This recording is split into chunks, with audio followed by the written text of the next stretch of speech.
Hello, my name is Galina Kurdina. I live in Toronto, Canada, and I am a victim of psychotronic mind control weapons. Today is the 3rd of March 2012. Last year, we prepared a petition to the House of Commons against misuse of mind control weapons. This petition states that there are individuals in this country, victims of psychotronic mind and body control weapons, who are being targeted unjustly or used as human subjects in experiments without their informed consent. Victims of mind-body control detail the most extreme and totalitarian violations of human rights and human history. Criminals may implant people with microchips or nanomaterials and place them under continuous surveillance. They monitor the human brain, continuously alter consciousness and behavior, directly assault and torture mind and bodies of the human subjects. These are some of the symptoms that targeted individuals may experience: microwave hearing, torture with loud noise, visual hallucinations, dreams, reading thoughts, retrieving memories, manipulation of thoughts, will, emotions, desires, and perceptions, manipulation of human behavior, forced speech, involuntary body movements, transmission of specific commands into the subconscious, compulsory execution of these commands, the Manchurian Candidate effect, debilitation of mental acuity, loss of memory, sleep deprivation and uncontrollable sleep, cramps, spasms, excruciating artificial pain in any part of the body, manipulation of body systems including heart attacks and other serious medical conditions. Some victims are subject to harassment and organized stalking in their communities. Some victims receive false psychiatric diagnoses and, in addition, become victims of the system from which they are seeking help, medical institutions as well as law enforcement. The misuse of such brain and body manipulation technology directly undermines the Canadian Charter of Rights and Freedoms.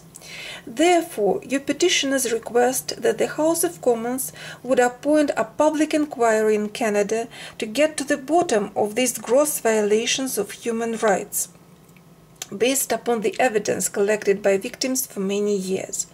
Goals of the public inquiry should include end of misuse of the mind control technologies, compensation of involuntary human subjects for their damages, removal of any materials implanted in human subjects, such as microchips or nanomaterials that send signals to their mind and bodies. People responsible should be exposed and brought to justice for these unspeakable crimes against humanity. Organization of victims of mind control weapons in Canada collected more than 1,000 of signatures of Canadian residents. I would like to show you these signatures.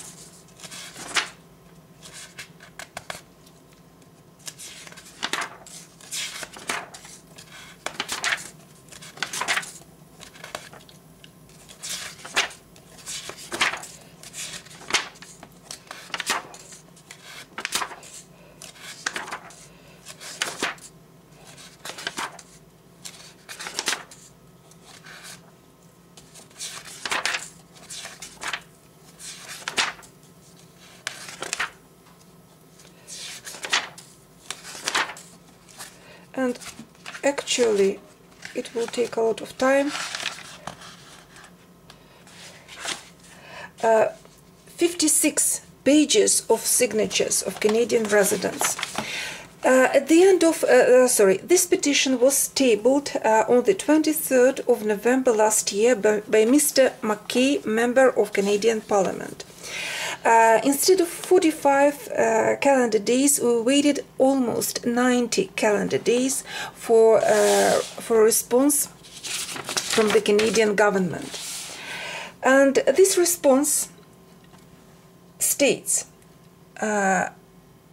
you see number of petition 411-0188 it was presented, tabled by Mr. McKay, Scarborough Guildwood, on the 23rd of November 2011, and this response states, "The government takes note of the petitioner's concerns. However, the government has no information on any such activities."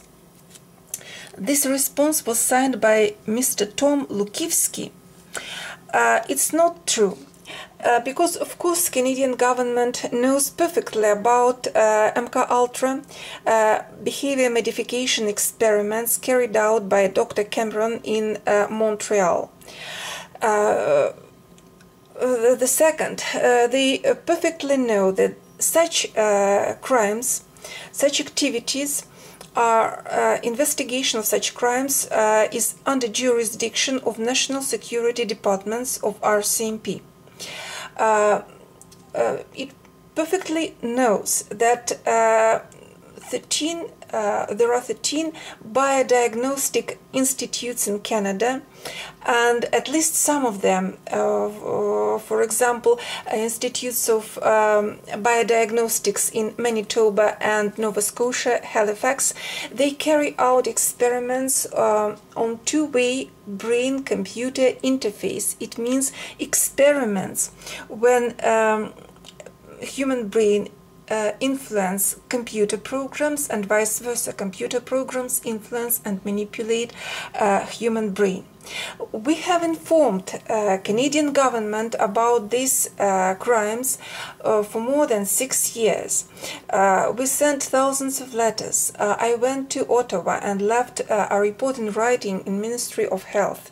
I reported to the Toronto Police Services.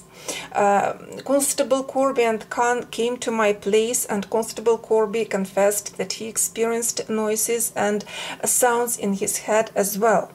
I actually forced RCMP to start investigation of these crimes in 2009, and I reported a name of a suspect, Li Chen, who lived at 73 Mossbrook Cress, Scarborough, Ontario. And they came to his place and talked to this person, Li Chen, and after his confession that he had studied psychotronic weapons and its influence on human psyche, they immediately stopped this investigation, because if they had continued this investigation, they would have proved their negligence, because for the first time I reported about these crimes in 2006, but forced to start this investigation in January 2009. A lot of people, not only me, a lot of people, members of our organization, and maybe other people whom I do not know, reported about these crimes to the Canadian government. So we do not believe, because of course we do not believe this answer. We think, we are sure that Canadian government are perfectly aware about these activities and has enough information about these crimes.